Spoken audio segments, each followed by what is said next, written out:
What is up, ladies and gentlemen, and fellow youth out there? My name is Randy. I'm joined by none other than Kresnik, and we are excited to start getting into the second half, or I guess the second of 3/3 of this broadcast. Second half of the semifinal. The second half of the semifinal process here as we start to make our way through. It was a 3-0 by the Sour team gods, apparently. Sour is in, Sweet is out. Sanguine have gone back home, and unfortunately they will not be in the finals. So Sour team awaiting either Penta, their rival in Europe, who has taken that top spot from them, and they can get some revenge, or Hype Unit, who has kind of really been impressive over the last few days, surviving that 5-game set against Cyclone yesterday. Yeah, surviving one of the best performances, I think, by the console teams, I think, and definitely growing a lot as a team, as a unit at LAN as the set went on. Specifically, T-Mac had a really... I think he proved himself across the other supports as that set went on, and in the past, too. He kind of played a lot of just Damba. It was kind of their MO. I remember drafting against them, he'd be like, all right, well, they're going to get Damba, so we can get something else here. But, you know, he showed very, very strong Genos play on Bazaar versus Cyclone, tons of through time and spaces, getting a lot of confirmations, and I think he's been an absolute force for them. I mean, that was really critical. He went about 3 for 3 in the first 15 minutes. I think he might have actually found another one towards the end of the game in the final point fight, but it went as close as you could have imagined. You know, they were facing off against some former PC pros and Smutney, but at the end of the day, T-Mac was probably the story because he died only once in this entire 17-minute game. Yeah, 20-minute game. And that was against Triple Tank, too. That's a very aggressive composition, and as a Genos, you know, if you get jumped, you can grip and run. That's about it. Yeah, you hold them up. You put them on a pedestal and you say, just don't hurt me, man. I'm lifting you. I'm helping you out. Just let me get out of here, please. That's good, man, because that's about all I could do if someone was seriously chasing me for my life. So the fact that Genos made it out, I'm thinking, hey, I got good chances now.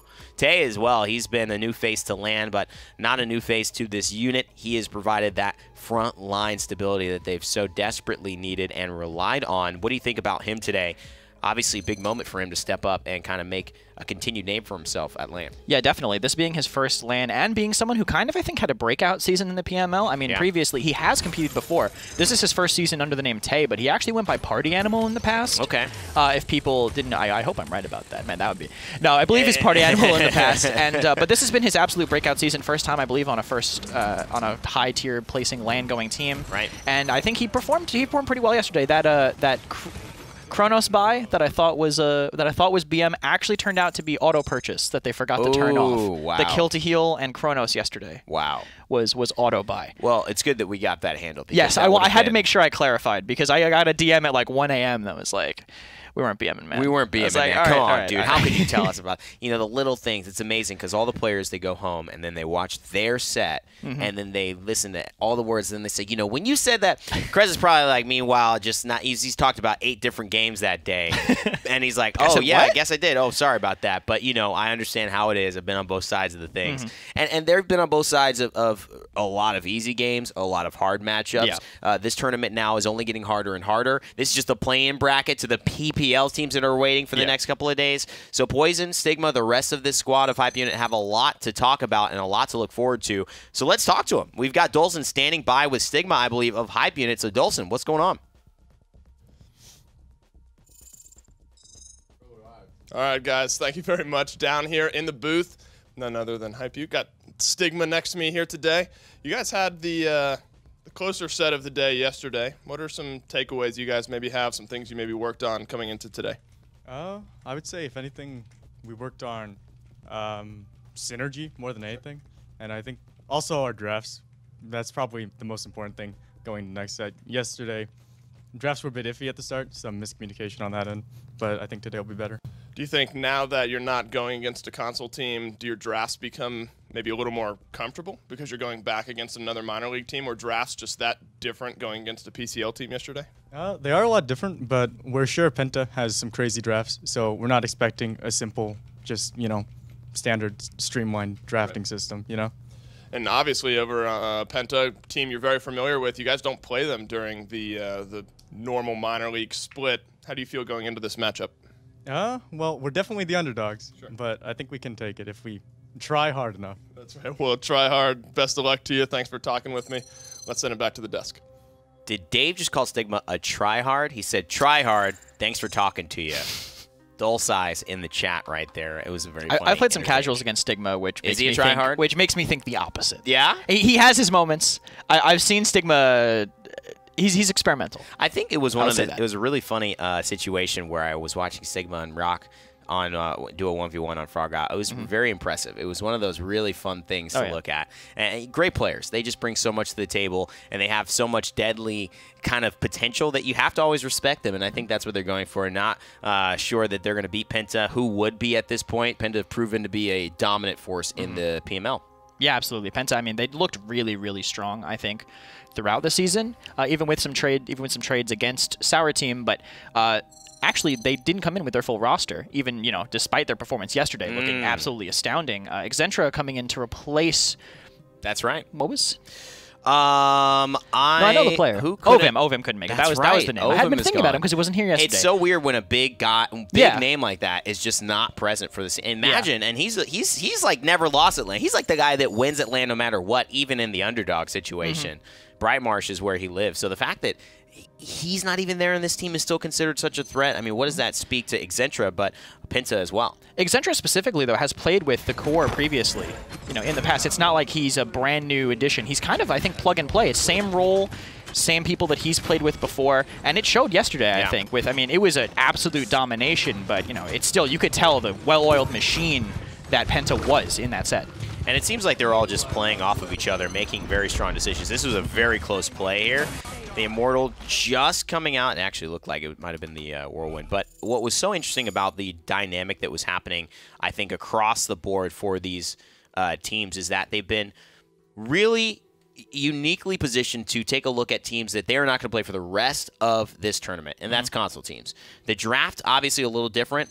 The look for Sanguine, I think, was almost disruptive. It kind of stopped them into really finding out who they were and what they needed to do to take down Sour Team efficiently. They didn't look themselves today. I wonder if there will be any blowback from that, having to face kind of a different vibe, different mentality, different group of players they haven't played before, and now go back into the tried and true guys that you're used to scrimming, guys that you're used to really preparing for on the second day. And this isn't even people they're used to scrimming, really. I mean, maybe the PML teams really kind of stay within their own circle. I know that Sanguine scrimmed Penta at some point, like in the pre-setup, but they really didn't, they don't play each other outside of this LAN. I know they got a little bit of time against each other, but that's it. As a coach, do you think that's better to stay in your own circle, kind of have that environment almost like treated by you versus kind of getting exposed to a lot of different things? As long as you're prepped, I think it's fine.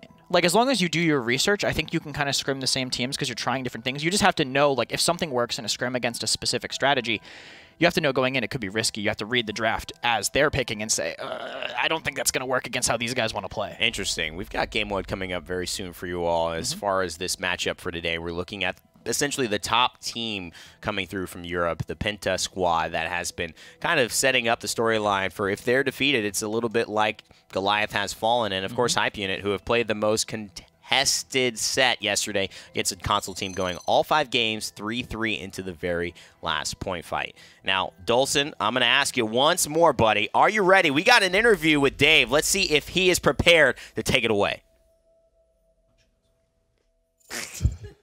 Swallow it right now. Just kidding.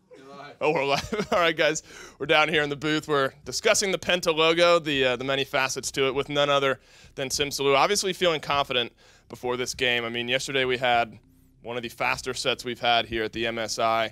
Kind of asked them the same thing on the opposite side. Is there anything to change, any takeaways that you guys maybe look at coming into today that you want to do differently? Definitely. We actually are going to pull out a few hours stress today. Simply because we know that Hype Unit is a worthy opponent to basically put out our trump cards. They yesterday kind of didn't play to their standards, which was kind of shocking to me, but I think it's just land nerves, and we're just going to go in with everything we got today. Do you think drafts change from yesterday, obviously playing a console team, today going against another minor league team? Do you think drafts maybe become a little bit different for you guys? Oh, yeah, for sure. I don't think we're going to get McCall Atlas that many times. On console, they don't really care about it too much, but versus PC players, McCall and Atlas is just you're asking for something to go very wrong. Obviously, don't get to go up against Hype Unit every week in the minor league, get to go against them today. How are you feeling? You think you guys come out on top? I think it's going to be 3-0. Well, he says 3-0. Best of luck to you. Thanks for talking to me. Send it back to the desk and get this set started. CMC think his team's going to get 3-0'd? Did he say that? No, he just said 3-0. But Oh, yeah. He thinks he's going to get 3-0'd. Exactly. Yeah. No, I'd be obviously. more confident than that, Simsy. Yeah, come on, Simsy. Come on, man. Really? You think that you're going to get taken down? I honestly love Simsy's approach to the game, to life. He's been bounced around. Dethroner had a very funny tweet the other day saying that, he's actually a true anime arc. If he doesn't win now, I mean, this anime is trash. And I might agree, because he's gone up and down. He's had moments of success, failure. He's almost been kicked to the very bottom. Essentially, when that hero's journey happens, the hero has to take that super, super big L. They lose the girl, they lose the journey, they get disavowed, they get ostracized, and then they somehow find their path through redemption. Thanks to like Obi-Wan Kenobi in the Forest or something like that. I don't remember Shout that out to anime. Dave Socks. I don't remember the Obi-Wan it either, Kenobi but anime. It might just be $1 million idea that I've been saving for this very moment to see if anyone will buy it from me. Oh, actually, the first picks are swapped, but Penta looks like they've picked Stone Keep as their map here. Yeah. Setting into bands. I expect probably some Oh, Genos actually first. That is less than standard, but I'm sure the rest will probably look somewhat similar. Knowing these teams, yep, Torvald coming in from Hype Unit, just getting rid of that damage boost pocket potential, especially after the game yesterday. I mean, come on. I mean, that was pretty special. And he also mentioned not really expecting to get the types of picks that he got before. What would they be expecting now? Is it just kind of tried and true? Okay, we're going to get Atlas ban, we're going to get Con ban, or do you start to say, well, if they're going to prioritize these things against us, do we have to have a little bit of something up our sleeve towards the end of our drafts? Do we have to try to catch them off guard, or just do what we do best? I would expect Penta to play more towards just what they've been practicing, because I know they're coming into this matchup very confident. And now, at this point, you can't ban all three. You can't ban Makoa, Con, Atlas. I wouldn't be shocked if Hype Unit actually banned neither, so they could get the other two. Because if you ban one, then it's 1-1. Maybe you have the DPS or support you get will make up for it, but you can make it even better. Banning Pip targeted towards Simsaloo. Yeah. Most likely. And they're going to get 2 of Makoa, Con, Atlas. Yeah, they keep the big boys on the table. Makoa, though, sometimes has that type of impact that is greater than any other. And the fact is, you're getting so much flexibility from him. Con and Atlas now are your tanks, and they've got to do both the roles of holding the point and also creating space. Makoa, deadly as either, and it's still flexible enough to add an Inara or a Barrack into here, which we'll most likely see. Yeah, well, I'm sure we'll see a point tank, unless they want to do like a Makoa Ash very aggressive draft. That's kind of the other option. Otherwise, you'd expect a point tank and probably a backline here. Yep, like Tyra. Since Cassie's banned, you probably want the second best. And Inara coming in for the point tank, fill out the beginning of their draft. Still have to get a support and a blaster. And I saw this yesterday. I really liked it because when the team goes kind of either double aggro tank or they go double aggressive tank against the triple DPS that you have, they're counting on, okay, we have this type of pressure. Our tanks are a huge part of our game plan.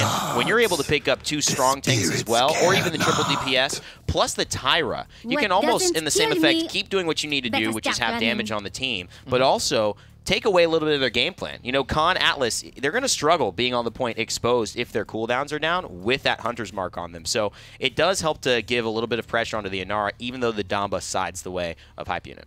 Yeah, I would think so. The aggressive tanks, like you have to, if you're against a triple DPS or company or anything like that, you really have to just stifle their damage. Obviously, at this point, neither team is going triple DPS, but it's really on the tanks to just limit what the other damage can do, and Tyra is actually very prone to being pressured. Yeah. She's really hard to get away from some damage unless she's getting peeled for, which means the Makoa can't really be as aggressive as he wants to. And now it looks like we're going to see Eevee here come through to finish off Penta's lineup. It's a very deadly lineup. The only thing you might say that is unusual is the Ying as far as most drafts that we see here, but it's not unusual as far as Europe. They'll dip into that. Yeah, definitely not. I mean, someone mentioned it before, but apparently in the past I mentioned that Ying is just like a different Damba. Like Damba without CC, more healing instead. Right. Since they have Makoa and Nara, you really don't want, I don't think you want to run a Genos with that composition. I mean, unless you're really focusing on your Tyra Eevee here, you want Ying just to be able to keep your tanks alive. And Nara's strength is her sustain, and the support really has to be the one to let that happen. And that's where the Ying comes through. So Hype Unit forcing the hand. Maybe they'll win the support battle. We'll have to see. The overall battle is what they're looking for. 2 of the deadliest tanks in the business against most likely the deadliest tank in the business, and a supporting cast of very deadly characters as well. Who do you got here, Hype Unit or Penta? I think I like Penta's draft. I like the sustain they have. They're probably going to hold keep and just spam down. All right, well, we'll have to see. I think Penta look good in my book as well. I have them winning this entire thing over the next couple of days. Maybe not the PPL bracket, but at least getting out of this one. So we'll wait and see. Game 1, getting ready. Let's send it down to your casters to get it started. Thank you, gentlemen. And 2 great drafts, I think, but for different reasons locked in here, Gore. we saw the Con Atlas last set on Jaguar Falls, and we saw very clearly that you can do things with that draft, but you have to go and do them. You cannot sit on your laurels. Do you think that hype unit will have what it takes to execute that? See, the problem I have with that is it does, like you said, it requires you to be aggressive.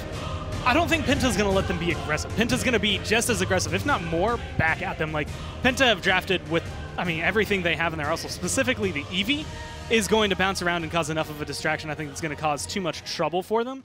And, I mean, you have Makoa. Like, you're not going to out-aggress Makoa. Even as Atlas, even as someone who can do it, I think Cruncy and Simsaloo are probably going to be the stars shining through this.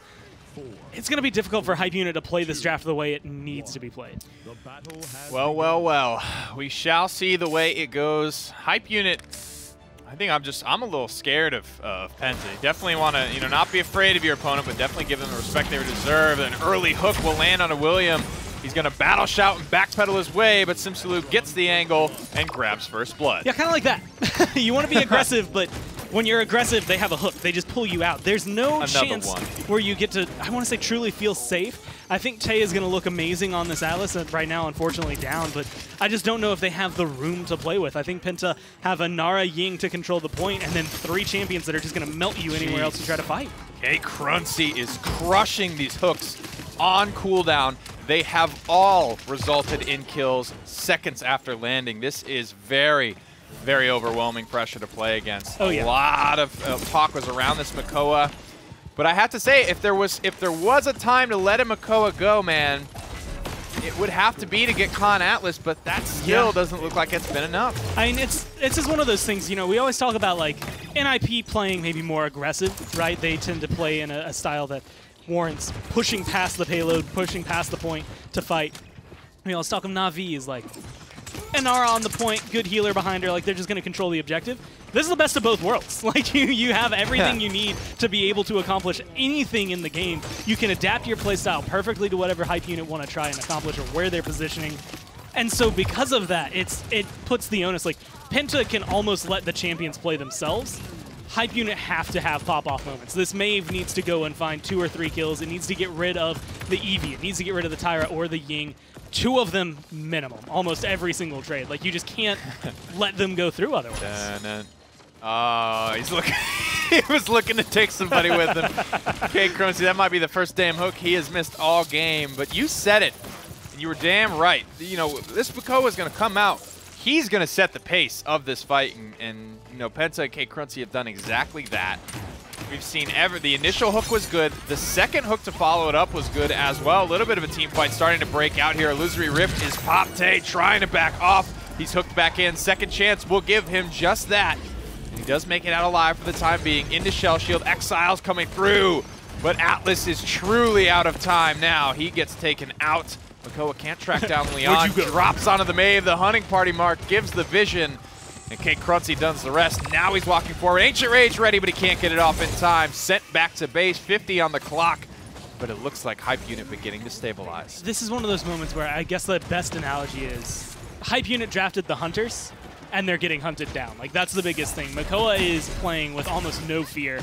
The only moments I think he should be hesitant about are more like that, where it's just like, you're getting maybe too aggressive. You're biting off a little bit too much. But they have time to play with. Everything Penta is doing is kind of playing around the timer, playing around their champions, and there's no serious threat for them, especially when you're able to get ults like that. Like, William 355 has just been melted consistently today. Well, he does manage to stand on 2 feet for the time being. He has to eat the full duration of that stun, but his shield and his healing and mitigation all managed to keep him alive, get him out. Nice kill there from Stigma. Combined fire with poison. 5 seconds on the clock. Makoa low. Maeve pushing. Maeve landing. That's enough damage to take down the Ancient Turtle. Overtime has started, but Gormizer with 2 down for nothing in response. Eevee's going to try and keep this overtime burning as long as possible, but she is about out of cooldown. There's going to be one more blink in, blink out. Inara's back, though. She did get the respawn off, has been able to travel through. And that kill could have been important. You get rid of Stigma, you get the trade? Oh, Tay would have, never mind. He was up somewhere. Fully charged shot waiting for that Eevee. Still a decent, I think, attempt here. Ancient Rage, they're going for it. Penta want to push this payload through in the first round. Marked up, slain. Wow. Spending big resources for in and out of the Ancient Rage. Big cancel overtime. It was a long shot. Eevee had to reset that bad boy 3-4 times. Hits a great Ice Storm. Simsaloo opens the door, but Kate Crunchy and Penta step through. So Simsy, I want to say saving grace, keeping the timer alive until Inara gets there. But then the fights that pursue afterward, like, I don't know if it was just the aggressiveness coming down from my unit, but like it felt like they were taking some weird trades. Like once Tay gets rid of Simsy, like it was a 2-for-1. And then they still wanted to push into it. They still got aggressive with it. That's where it kind of lost me, where it's just like, cool, like Stigma, Poison, Tay, like you guys do a lot of damage. You can't do it pushed up right in front of them. Like you have champions that can play with range. Give a little bit of space. Use it when you have it. They spend huge resources to do so. Ice Storm and Ancient Rage, most notably used by Penta. Enlightenment spent as well. Exile just not ready to go. Nobody on Hype Unit has enough money for Resilience yet. So Seismic Crash, not normally my favorite ultimate to watch win a fight, but it will absolutely have a big impact. Another wall hook combination for First Blood. Crossfire's in there like swimwear, but Kate Crunchy still the one filling up the kill feed. This Bakoa has just sat on Hype Unit and not let them get off the ground. I mean, again, moving in. Inara actually not on the point this time around, looking to get aggressive here. About to have Seismic Crash up. There's a missed overpower. And I think that's just going to be the note of the last 2 days. You can't miss those. Yeah, I think that one gets shielded away by the Shell Shield, but these walls, Excentra, I want to talk about him. The substitute player for this Penta unit, but his walls, his space control has been phenomenal. He's going to get exiled here. He'll come back with a big ult. Largely forgotten about, but still, you're right. Ultimates to work with, and 99-0 on the objective, Gormizer. And that's not the step team on the point. What? What? Why did they just step on the point and capture right there? I mean, this is the biggest moment where I think the highlight is the Hype Unit have the cutback mechanic. Enlightenment going to go wide there. Everything is just not coming up for the team in red right now. They are getting killed off and controlled and corralled. No point frontliner, but they are not dictating the pace of these fights. The Makoa hook has just been too much. K Crunchy too consistent. Simslu playing angles. This feels like the full 5-man show of what Penta are capable of. And again, the substitute player Excentra on the Sonara showing no fear, doing everything he needs to do as well, which is putting up those walls and separating the team fight, allowing for these easy picks. I love what I'm seeing from him. And the way they play that point, like getting aggressive with the Inara as well, like it's one of those things when you are having walls that impact the fight that much, if you're doing it from the point, that's nice. If you're doing it and you're stopping them from getting anywhere near your support, it's double-sided. Like you're just enhancing what your team is accomplishing. Now they have Illusory Rift, now they have a Crossfire, they're just looking to press this in. Yes, Pedal. Poison goes down. That's why you see the Midnight expire so quickly. Simslu finds a critical kill in this engagement. Penta setting themselves up for a nice 4-0 here. Overpowered off the map. Excentra will take a seat. T-Mac credited with the kill. Dredge Anchor to the low ground. It's a fear to keep this one going. Both frontliners for Penta have been slain. Erase picks one up before being killed himself. The dust starting to settle on this fight, but there's still so much time left on the clock, man. That felt like an overtime fight given the stakes, but there is just all the time in the world for Penta to regroup, recharge ults, and give this another go. And they have the two that helped them end it last time. They have the Ancient Rage available. They have the Ice Storm available. All you need is one good hook like that to start things up. Bring it on going to be able to home. clean that up. Yes, Stigma's able to get a little bit of retaliation back, but is it going to be enough? Not afraid to cancel that Ancient Rage either. That's what I've liked, I think, most about Kate Crunchy's play here. Another hook. My man is throwing 90% plus accuracy at this point, forcing a rotation, making Khan change the direction he's shielding from, exposing his back to the rest of Penta. You could tell they're just amped up. They're feeling locked in here. That was a phenomenal performance from them. I'd say the odds of Makoa getting banned in this set just went up significantly because I feel like even though, yeah, you get Khan Atlas, they showed what you can accomplish when someone on the other side is consistently hitting hooks, consistently dealing damage, and when they have Ancient Rage available like that, like it's just almost too much. It's overwhelming amount of damage and control. Well, Atlas Khan, they're great picks to get, but is it worth giving up the Makoa? Let's get it back to the desk and hear what they think. Apparently, it was not. I think we've made that decision pretty clear, and it tends to be the case. Sometimes you just have this super lethal threat, and that is enough to carry you through even a lot of trials and tribulations on the other side, and Makoa did the job 4-0. Yeah, I definitely mentioned yesterday at some point that Makoa is really like a coin flip, 50-50. Like, you give it to them, either he underperforms or you just lose. Yeah. You know, like, it really is if the off tank is good, you're going to lose. And K Crunchy reminded everybody that Makoa sometimes just does Makoa things. Yeah, Bulka's well stays relatively safe. What I loved about Simsy and the Makoa, they're two threats you just simply can't ignore. The Tyra helping them from afar or up close to really basically augment that to an even greater extent, and they give a lot of relief to Bulka and Accentra, who are doing their thing on the point, obviously holding it down. William355 on the con has been so-so. He's a great player who's been in this amateur league for a while, but Stigma didn't have enough of a game today to really change. This was about the front lines, so to speak, doing their thing. Yeah, I think I absolutely agree. It's really hard for the DPSs to make any room when they're getting pressured by like an Eevee on the side or the Tyra. When they're marked by a Tyra, if you get hooked in your Tyra marked, it's basically like pluck. Yeah, dude, 770, I think, from that range, which would have been around maybe 800 plus if you were up close. Pretty nuts stuff. Yeah, it really is so influential right now, and Penta absolutely just, I don't want to say abused, but they used it very, very, very well. And just a Tank's team play right there, body block while shielding for the Tyra into the kill right before the Dread Serpent can confirm. Like, that's just really, really solid team play, and this is going to be a mountain, I think, for Hype Unit to overcome moving forward. Oh, he's flexing and he on knows us. it. He knows it. He knew the clip was him. He knew he was on stream. He knew he had to ham it up. I'm sure the camera guy was like, "You're live in 5. Want to do something?" A lot of things to say. It's not a day to be savage here. His play in game was savage. Just put it that way. Oh yeah. The in game flex was very impressive, and I think that's where that impressiveness is going to stay. I think at this point at least.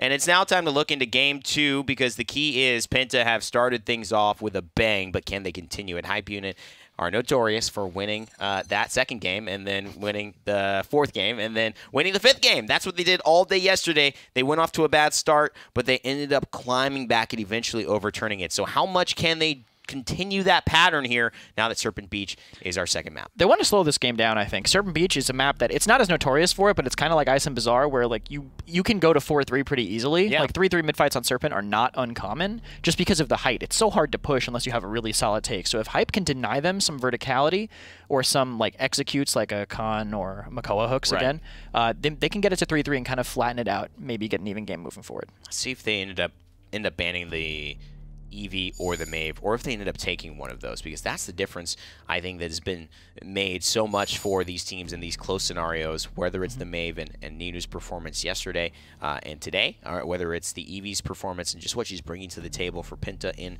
Game 1, giving Simsaloo a nice flex and a lot of great midfield decision-making. The Atlas ban here forces what most likely, I think, Hype Unit to start thinking, we don't want to let the Makoa forward unless we're going to get it. So they'll ban the Torvald here, and now it's Penta's onus to really ban the Makoa if they don't want to. They could leave Khan and Makoa both open, though. I wouldn't be shocked if they did it out of like the disrespect. They're not going to do it. They're going to give up the Khan. I mean, the Khan didn't perform fantastic last game, but it was also on their main tank, Phil. Right. Now, knowing this, it's probably going to be, unless they get Khan Ash, it's probably going to be back on Tay, and he is very, very strong on that champion. We'll see how Penta tries to push them here. Might take a Nara Barrack to force that, too. You're in a unique position where you actually have players that you hear their comms, you're able to talk to them, you see what they do well and wrong, and you watch them on different champions. How much of an impact is it when Khan is picked for your lineup, but it's your off tank or your main tank playing it versus your off tank? Do you see those noticeable differences actually making the plays or not the plays that change the course of a game? They definitely have different tendencies, right? Like one tank might go for riskier ults than another, right? Maybe your one tank he'll go for that Eevee that's flailing through the air. The other tank will be like, I'll save it for the Inara, thank you. A little more cautious. It really does make a difference. I don't think it makes a difference for my team personally. I think personally both my tanks are proficient on Khan, but there's some teams who, if you get stuck into an Ashe Khan draft and your main tank isn't as good on Khan, you put them on the Ashe, they're a little more passive, the draft might not work the way you want it to. It's interesting. It's just a good awareness for those who just look at the draft on paper and say, oh, these champions, you always assume they're going to perform the way that they need to. But sometimes, who has to take the champion because of where, how, and why the draft turns out makes a big difference. So Penta here in a pretty good spot as well. They've got Barrack and Cassie. What are they looking to add now? The Ying comes through as the main healer. Interesting. Another Dambla supplement. I'm sure they're probably going to go pretty beefy. Oh, actually, no, Ruckus. And that's a first? That is, yeah, is it? No, not of the MSI, I believe. But it is pretty good on this map, I think, for pressuring on the side. Or they might play a more passive Kitey, try to get away. But Ruckus traditionally is kind of a dive tank. Probably pretty strong against the Maeve, being able to track her from the air. Any hit scan is pretty powerful against a flanker that wants to be in your face, but just dodging. You know? Yep, absolutely. We've seen Cruncy play a lot of the Ruckus in his past, and we'll see if he elects to be on that today. Hype unit here, William. He's possibly on the con, but you mentioned could very well be Tay. Most likely will be the Inara at this point. point. At this point. Which is good. I think Inara is a really solid defense. Is a really solid like sustainy draft. Shaolin, interesting. I like Shaw against Ruckus.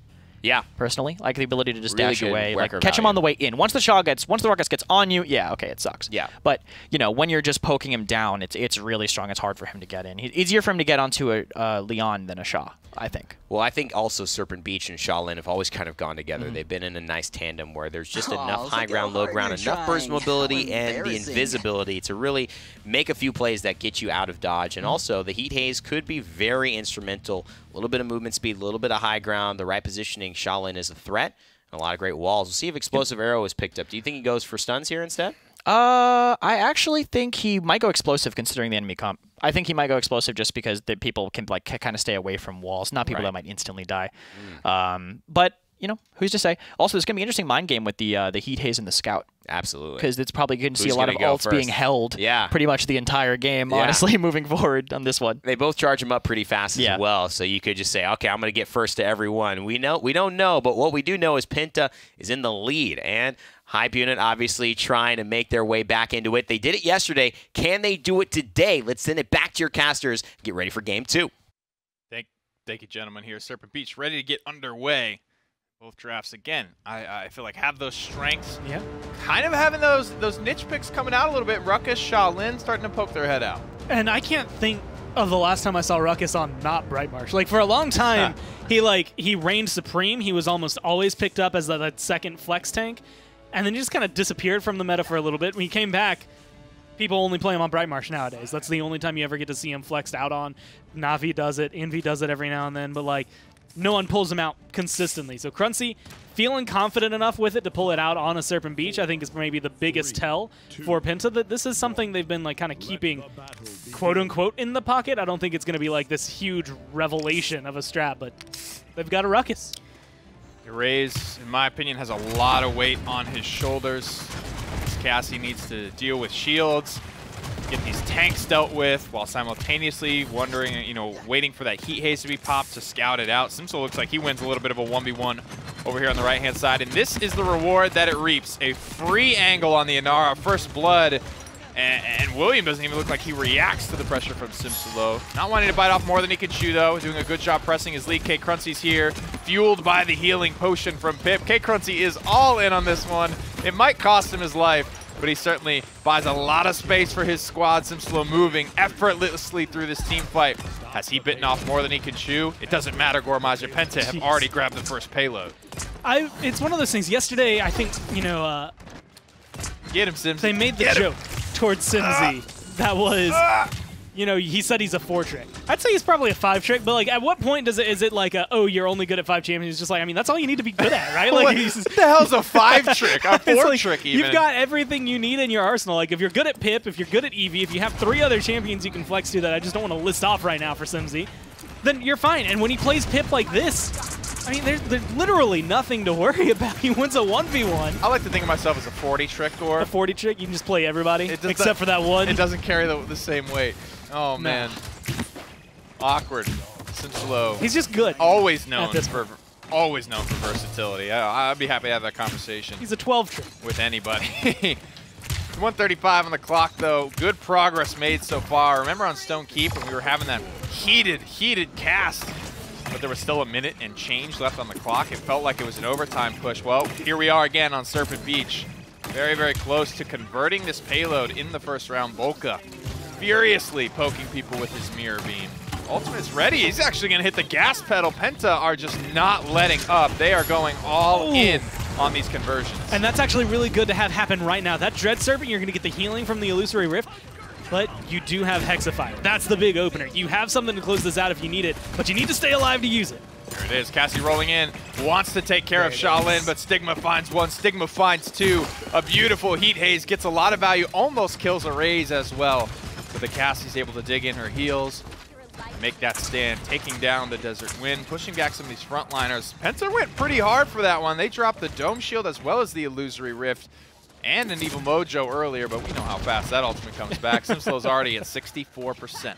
I mean, being able to have that, again, for round enders, it'd be nice to maintain an Evil Mojo going into the next round, especially with some shaky kills coming out right now. If you're Hype unit, this is almost exactly what you need. It's also kind of frightening because you're giving Hype or Penta here maybe a little bit more room to be able to think about the next point fight than they need. That early game in Naradamba, man, you just cannot damage that champion. You could even see some of the cauterized ones starting to come into play as these healing numbers in the bottom left start to tinge to more of that yellow and almost to a red as Caught 3 is online. You feel the impact of the lower healing, but not now. Inara can absolutely take any amount of punishment in the first round. Kind of a haphazard overtime fight here. I think the defense is going to hold this one for sure. Well, there's going to be the Evil Mojo. 3 men get taken down, and that's going to be 2 kills. 3 kills now picked up for Penta. Score, no. It can't end like this. I mean, this is a far-fetched Evil Mojo, and Simslow throwing his hands up even, saying, let's go, baby. What can stop us at this point? I mean, they lose, I think, 2-0, maybe 2-1 when they go for that Evil Mojo and still bring that one back. That's a losing fight. That's scary. Pre-Evil Mojo. Like, that's okay, we're going to next round. It's 1-1, whatever. You hit 3 people. Like, hitting 3 people with the Evil Mojo isn't the impressive thing. A lot of players do that. It's the follow-up onto those. Having all 3 of those players die after that Evil Mojo is impressive from Penta. Just the collapse they had, the control they were able to bring for it is impressive. And I think I can stand by saying this, that on LAN so far, every time I've seen Simsaloo on LAN, it's been really, really good. Like, he doesn't choke. He doesn't hesitate. He just understands how to play the game. I don't know. Like, I don't know a better way to put it. It's really, really weak analysis, but look at this. That's how it is. You see these items like morale. When I see morale boost come out, that's Simslow saying this game's over this round. We're going to end it here and now. I'm spending everything that I've got because I don't think I might not come back to base. I might just put these fools away without dying. Another healing potion goes out. Trying to get some damage out onto the Inara. Seismic Crash. Nice fakie there to stun out Simslow. But how do they follow it up? Well, so far they're going to be able to get a little bit more damage. Not only is that morale boost working, but I mean, you're 79%, almost back to this Evil Mojo. You get rid of the Mave early on. You keep this pressure applied. Like, the Pip is applying a lot from the side. It's being able to take a lot of pressure off the Cassie. Cruncy is allowing that to kind of become a spearhead to pierce forward. With him taken down, it might slow down, but you're going to need, well, another triple, baby. He lands all 3, but these chickens, Gore, they're not being fried this time. This is biting off more than you could chew if I've ever seen it. A Dome Shield is going to come out to try and keep Simsaloo alive, and it actually is paying off. Excentra, the substitute point tank for Penta, bails the Star Fragger out of what could have been a horribly awry situation, and they stabilize it in the lead. Gormizer, another payload goes the way of Penta, but this one brought to you by Excentra. This is teamwork on a completely different level than what Hype Unit are playing with right now. And that's not anything against Hype Unit. That's just remarkable from Penta. Like, so much that's coming through. The communication has to be clear. The reactions and the trust in this team has to be ridiculous. And it's, you know, maybe some of the payoff of being able to boot camp, but also just with the experience they have behind them. How many times do you drop a Dome Shield there after a failed Evil Mojo and have the Pip live? Like, 1 time out of 10? Like, it doesn't happen often. That's the way we thought that Evil Mojo was going to go in the first round, but it just doesn't, man. Penta are making mistakes, but they have enough resources to make up for them and to cover it up and to act like it didn't happen. It was the plan all along. This is a team that is playing very well together. Snap Evil Mojo onto Inara, deleted. He buys that morale boost, Simsaloo, because he thought he was going to put this game away in this round. He thought he was not even going to return to base, Gormizer, and he did not. 11 streak ends for the Pip. Penta largely going undying that round. A phenomenal end to Serpent Beach. I mean, you called it at the beginning of the round. I think it held true. Simsy was like, okay, this game's over. That's what it is, man. And he just, I guess maybe confident in yourself, confidence, but also maybe just how they're playing. I mean, again, so much going right every single time, even when they make mistakes. Like, you can't let a 3-man Evil Mojo fail, not kill the Pip. Yeah, that's what when you see those weird items Maybe it's Rejuvenate. Maybe it's like a Haven or a Blast 1. Something that doesn't make sense in like a normal build path. You're like, oh, man, that's what type of round this is going to be. Okay, and that's the way it went. I was looking for a Raze to step up there, but Simsalo and Exentra, I think, played beautiful together on that final point fight. Let's get it back to the desk to hear their thoughts. Man, oh man, Penta seemed to somehow make things so simple for us. Yeah. They're just playing better. Yeah, exactly. Well, they're just playing really tight. They know exactly what positions on the map will get them certain things. Like in that first mid, Simsaloo pushes out on the dial side. He just peeks in, gets Will. There's no communication, I think, from Hype Unit. Will doesn't know that's coming. He can't get away in time. Just the coordination and teamwork from Penta is just out there right now. Then that's the thing that I think makes it scary, is that these guys have a plan for everybody, and part of it is no plan. Part of it's respect. Part of it's we're going to do our own thing. What makes them so good, I think, right now, and what I think a lot of the PPL teams are realizing, they're not changing their strategy for anyone. They're essentially saying, we're willing to change and adapt because we want to, and you're going to have to try to figure us out. Yeah, I mean, who knows what they're going to do once maybe they start feeling like they're getting figured out. You know, maybe they'll start shifting. I'm sure they have strategies they haven't even shown us yet, but so far... Will it even happen? Will they ever be Yeah, exactly. figured out? Maybe. You know, who knows? Pip has been something people have not figured out this entire split. Yeah. NIP have run Pip on Jaguar Falls every single game in every single set that they play Jaguar Falls, and it is won every single time. Yeah, Pip on certain maps is just really, really dominant. Any map where he can get that little bit of vertical advantage, and Serpent Beach is such a vertical map. Even though he can't really make it to like the high ground in some places, just being able to cross an entire map with a weightless or just get that easy spam for the Pip when the shots aren't necessarily that easy to connect is so influential. It's one of those things where you look at a guy like this. We were talking about it. Part of the narrative is that, you know, he doesn't necessarily connect with everyone. Very unique personality. Some players are going to love it. Some players aren't. But the talent is undeniable, and he's the type of guy where you could see why he won an MVP at LAN. You could see why he won a LAN. You could see why it just was really weird, unless you factor other reasons outside of the game, to see him out of the limelight for so long. But the PML has been a great journey. It's one of the reasons I love this league, and I love what this league does for Paladins, and I think I love what it does for esports in general, that players who have had stories, but not the perfect path, not the easy path. Maybe, you know, not to take anything away from PPL players, but the path maybe less traveled by, so to speak, to quote Robert Frost, to be able to then find their way to this moment here, it's pretty special. Yeah, to make it back after having that, you know, after being MVP and making such a creative meta, basically defining the meta almost on their own, and then, you know, coming back this time later and basically saying, I'm still here. Yeah. I still know what I'm doing. I can still play all these champions. Yeah. I can still whoop you with it. Yeah. It's just a special thing, man. Yeah. It's just a special thing. Game 3 coming up, and this is a best of 5, meaning that Simsy and the squad of Penta can close it out right here without losing a point. Not a map, a point. They are 8-0 thus far. Frog Isle could be where it all ends and sends them to the finals, which would pit them against their European counterparts, the second-place squad, Sour Team.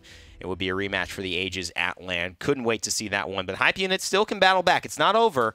But they've got some splaining to do. Oh, yeah. What splaining do they need to do to the draft here? That's really hard to say after how clear those last 2 games are, you know? Yeah. I think they should still kind of stick with their guns, but they need to be more coordinated. Their communication, I think, is what's really failing. Specifically, again, because of that. That Pit moment was really stood out to me.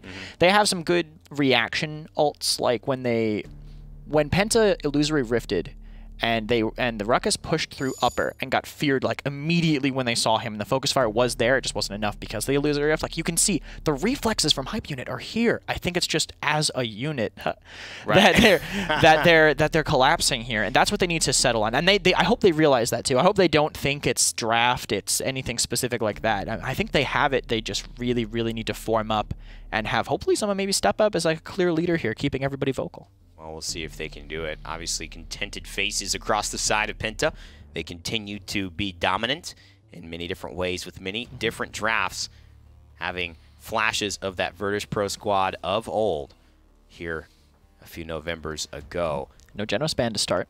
No Genospan, which I mean, that's the Genospan was out there. Vivian actually being banned for Hype Unit on Frog Isle. That's very interesting. I actually don't know about... I mean, I'm sure she's fine on this map. Any DPS who can stand and free fire from the window is going to be fine, but Vivian over characters like Tyra...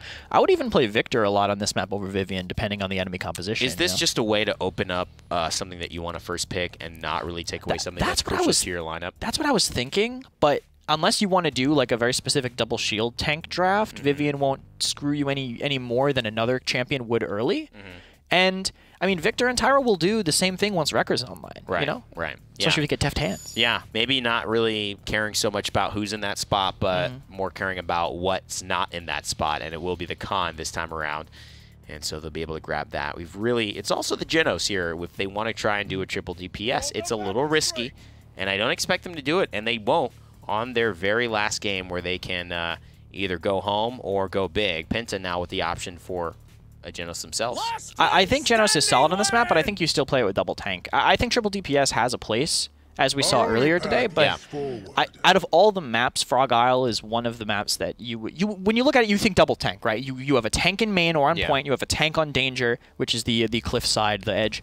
And if you don't have that, the off tank on their team can really, really, really bully your window. You can't keep that free fire that you need if you want to play that DPS lineup. Right. So Genos is still very strong on this map, but you need to pick those self-sustaining tanks with it. And Ashe seems to be a great choice that's still available here, especially with Barracks. So Penta may be lining that up. Hype unit now with the con. They can almost kind of jump the gun there, so to speak. But they'll grab the Inara. Stranger. And they may grab the Damba, which is something that has been really crucial to their pick cycle. Trying to take that Damba 2 games in a row they've had it. Hasn't been successful, but they have definitely stuck to their guns. I think T-Mac's still been playing well on it.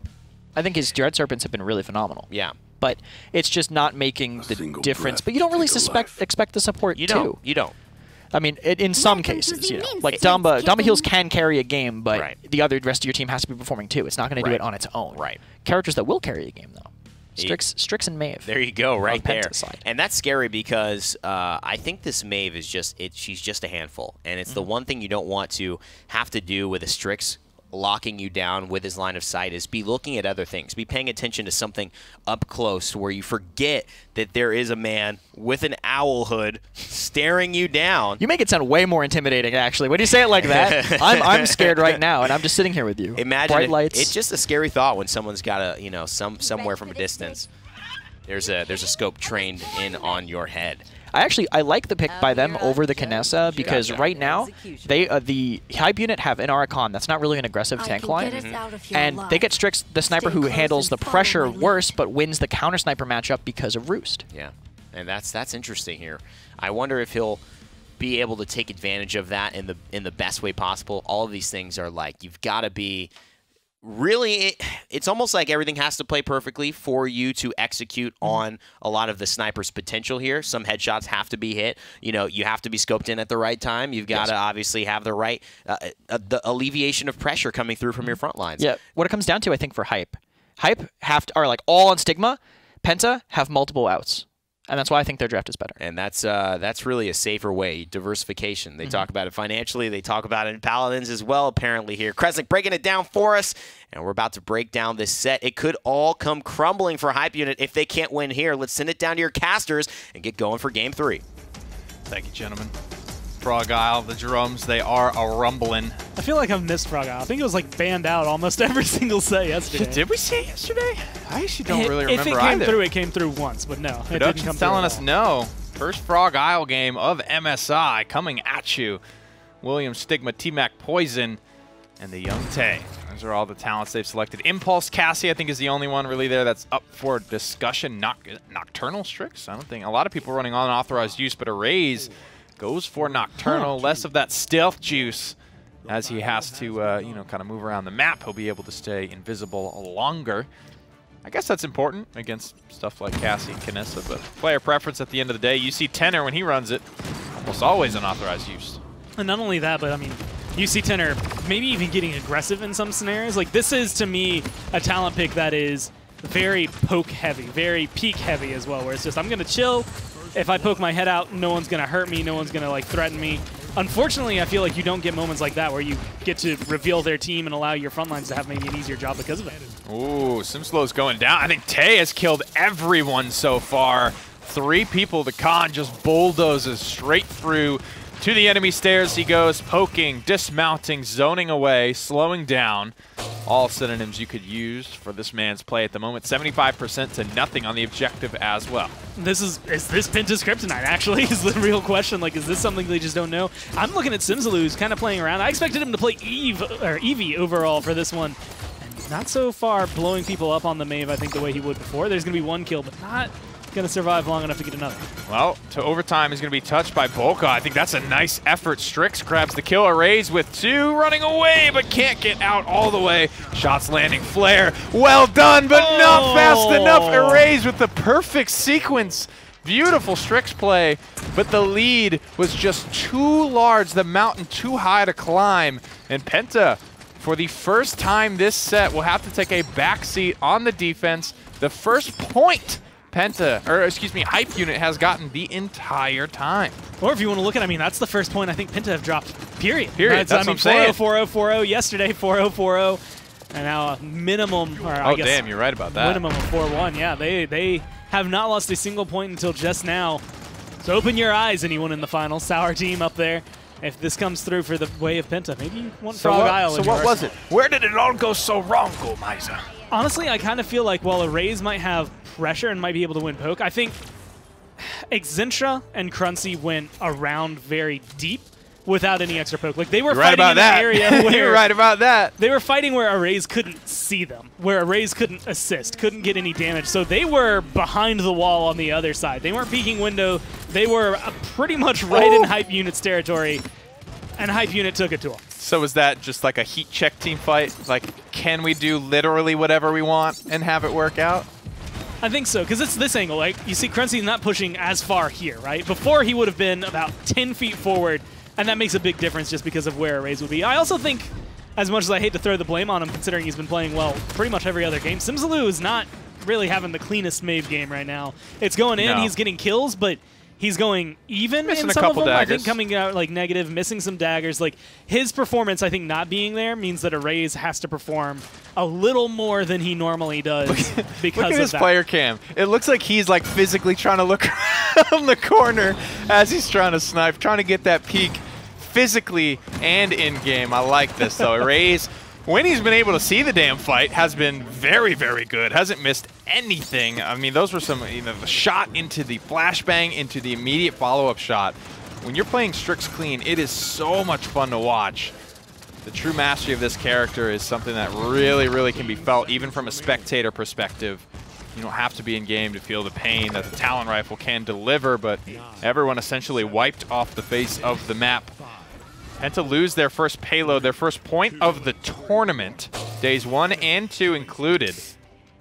But my goodness, the full court press this time around. This offense is just now getting started in overtime. It's like the opposite of what we've seen Penta do the last couple of games. Like, where Penta will get it within 10 feet of the conversion zone with instantly a minute and a half left, where you have Hype Unit pretty much right back at the base, like where it spawned, trying to push it all in overtime. It is a difficult task, but Frog Isle is at least a map that will lend itself to this kind of playstyle. They have ults. If they really think they can close this out, they could maybe pop a Headhunter, try to get a couple kills and seal the deal. Whoa! Or they could just not. I was literally just about to bring that up, too. That's the best part. When that overtime has been going for that long, dude, if Ash goes in and knocks people away, like, the overtime is going to be over before they hit the ground. That bar is extinguishing lightning fast at that point of overtime. The longer it lasts, the quicker it resets. Stigma playing under a lot of pressure here. Has to, unscope just to grab that line of sight, make sure he has the full context of the situation, but hitting some big shots under pressure. Because you brought it up, Simslow is just blinders on, dive the back line. He's burning like 2 or 3 cooldowns to get there, and it just didn't work. But I think I'd rather see that and fail than try and contest an Aradamba on the objective. Yeah, I think his goal is Kanessa. Like, his eyes are on Kanessa. He wants to kill Kanessa, and that's all he's going to try and look for. Stigma is like the biggest threat, I would argue, especially with a Headhunter, to be able to come through. So Midnight could help him, but there is going to be, I believe, Scout on the other side, so it's not going to help too long. That's nicely played there. I mean, everybody pushing Stigma. A lot of people fall back to help him, and then Inara is alone, and they slay Inara on the objective. Nicely constructed by Penta. Diving out, running out of cooldowns, running out of time. Tay finds 2, Poison finds the 3rd.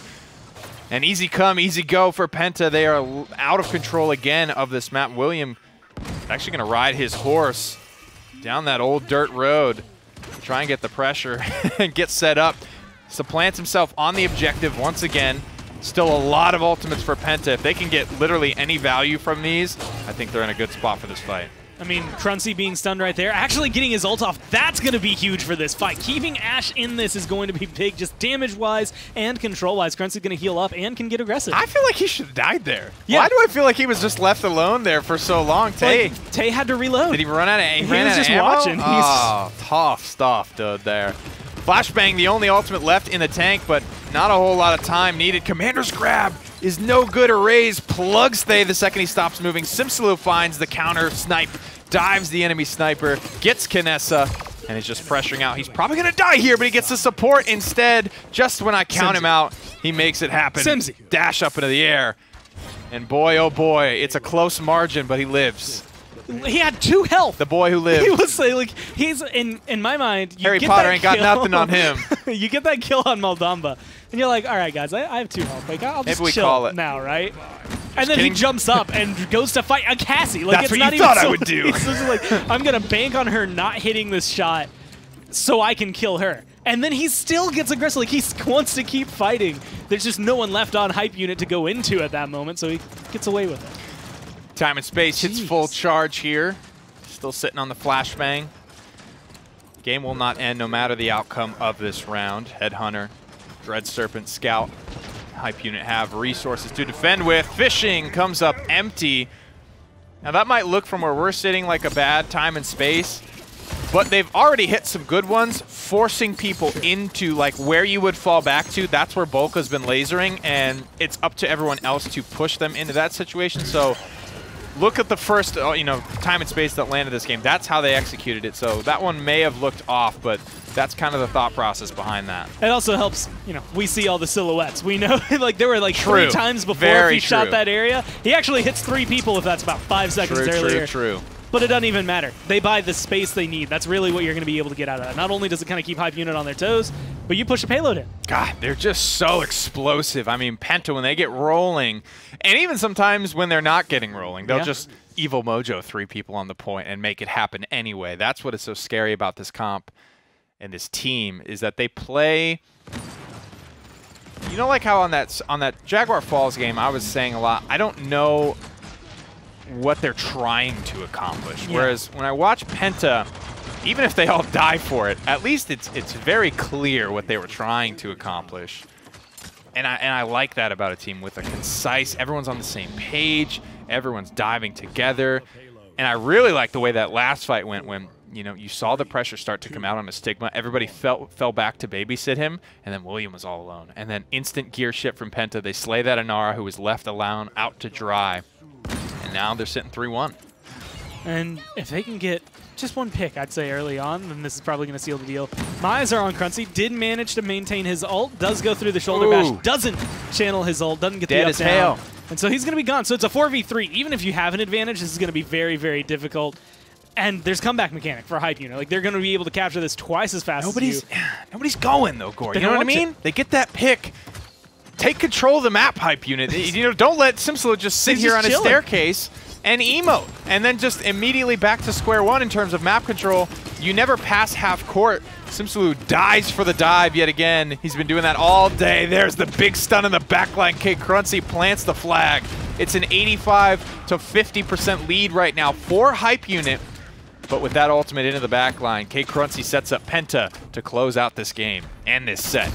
Tay is barely alive, and Cruncy knows it. He wants to they're go going in. for it, He's going to brother. go for the fight. He gets the overpower. That's 100% worth it. It doesn't matter that you die. You $1,000,000% get worth what it. you want. 1,000,000% that is worth it. I mean, they don't even really win the fight. That's just putting just pressure chilled. on in the approach. How many people did they kill? They traded 1 for nothing. Simsaloo just sat there on the stairs. Simsaloo went in, died. They traded That 1 was for 1 1 for there. 1, and then Cruncy got a second. Then he got a second. So in all, it's not like a very, devastating victory, but they managed to just turn these little leads into bigger problems. Yeah. You know what I mean? What would Penta have done if they got a 1-for-0 trade there on the stairs? They would have slaughtered. That would have been the step either at frontline or one of the other carries is dead in that moment. And that's the problem. Like Simzulu, like you said, he's just sitting there emoting, looking at them in third person. Like he can probably get out. Take the ramp. Yeah. Take control. Penta's the favorite. They played like the favorite, and they 3-0'd like the favorite. Let's get it back to the desk and hear their thoughts.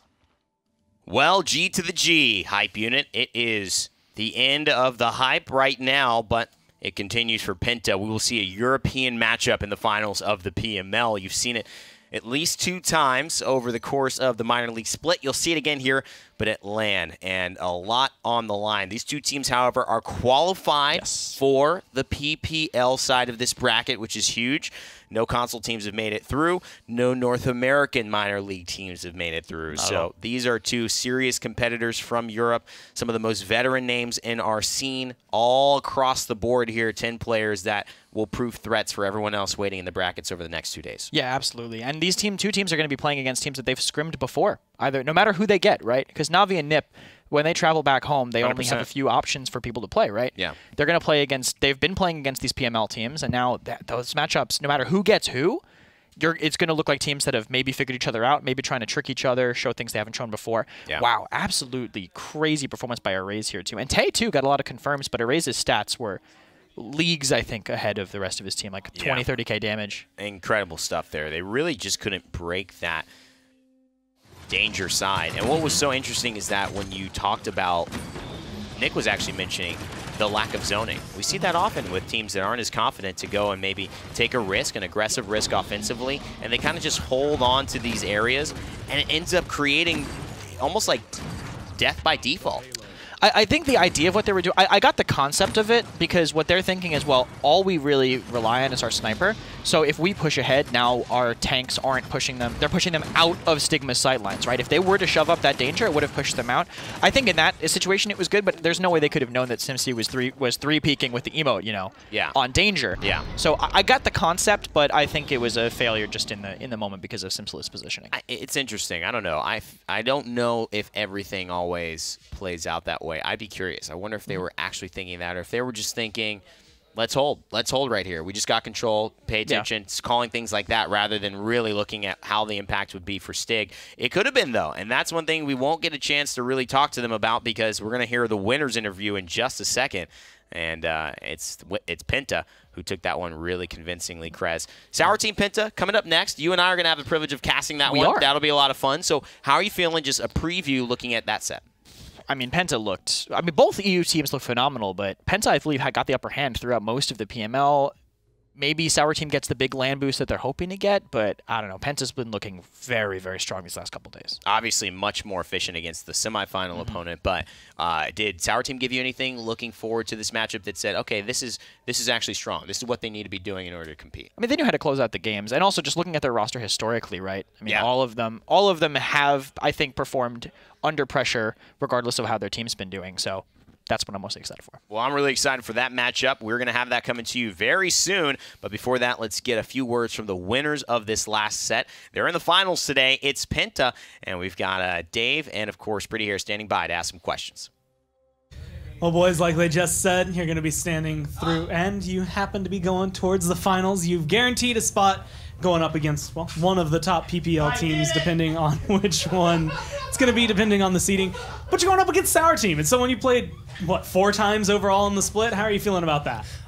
We're feeling incredibly comfortable, especially after that set. Sour is going to be very hard to beat, I think, overall. I think it's going to be very, very close because we know each other really, really well. I think we both have something secret to pull out in this upcoming set, but I think overall, I'm pretty excited. I mean, excited to. I mean, you guys dropped your first point of the tournament out there on Frog Isle. What the hell happened? I fit. Big feed. I fit. Yeah. We kind of just went in. It was a bad play overall. It could be better. Yeah, we just kind of like you engaged. guys were, yeah. I mean, blinders on. You two specifically, just right after that Kinessa, really no mercy. And that's one thing I've definitely appreciated about watching you guys is there's always a plan. Everybody seems like they're on the same page and trying to accomplish the same goal. And even sometimes, like I want to point on Serpent Beach, I think second mid fight, you hit a 3-man Evil Mojo, but nobody dies, and then Excentra's there to bail you out with the Dome Shield. This team is you guys are always playing so well together. You know what I mean? Bailing out each other when it happens and following up on each other's ultimates. This team is really playing like a full unit, like the Penta. The Penta unit. We haven't gotten a Penta kill though. That's the biggest problem with our team. That's the next step. Yeah. That's the next step. Yeah, and I almost got the Penta, but I missed 2 stickies on the Jing, if I remember correctly, and didn't get the Penta. You have to clean that up. Yeah. You're going to have to clean that one up if you guys want to take down some PPL teams. You guys are looking good. Finals is up next for you guys. Congratulations on the win here, and we'll see you in the finals. Thank you.